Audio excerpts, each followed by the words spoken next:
स्वामी समर्थ महाराज म्हणतात, जेथे कोणी नसते ना तिथे मी असतोच असतो.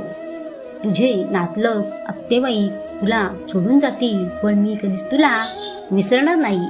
माझी तू सेवा करतोस ना, मी कसा तुला विसरेन. अरे बाळा, हे सर्व नातलग नातेवाईक आपले नसतात. त्यांना गरज लागली की तर ते आपल्याकडे जमा होतात. जसे की मुंगीला गुळाचा खडा दिसला की त्या भोवती सर्व मुंग्या जमा होतात. माणसांचे पण असेच असते.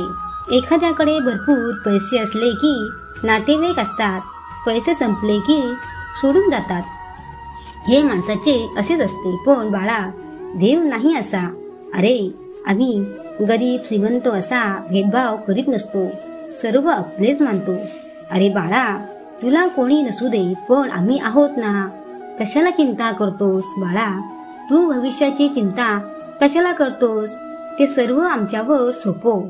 जो आम्हाला आनंदपणे शरण येतो ना, त्यांचा योग्यशे आम्ही चालवतो.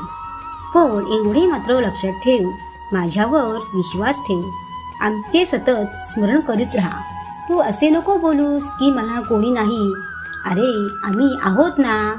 आम्हीच तुझी आई, आम्हीच तुझे वडील, सर्व काही आम्हीच आहोत. म्हणून कधी निराश होऊ नकोस. आम्ही आहोत ना. आमच्याकडे बघ, आम्हाला सांग तुझ्या चिंता. आम्ही आहोतच तुझ्या पाठी. कशाला काळजी करतोस? जशी एखादी आई आपल्या लहान लेकराला सोडत नाही, त्याचप्रमाणे तुम्ही पण आमच्यासाठी लहान असता रे. मग आम्ही कसे तुला सोडणार? आमचे लहान बाळ आहात तुम्ही. अरे बाळा, मनात काही आणू नकोस. मला कोणी नाही, माझे कसे होईल, हे काही मनात आणू नकोस. ते सारे तुझे प्रश्न आमच्यावर सोपव. आम्ही आहोत ना. तू फक्त चेहरा हसरा ठेव. दुःखी होऊ नकोस रे. आम्हाला आपले मानतोस ना, तर मी आहे तुझ्यासोबत. काळजी करू नकोस, निवांत राहा. श्री स्वामी समर्थ.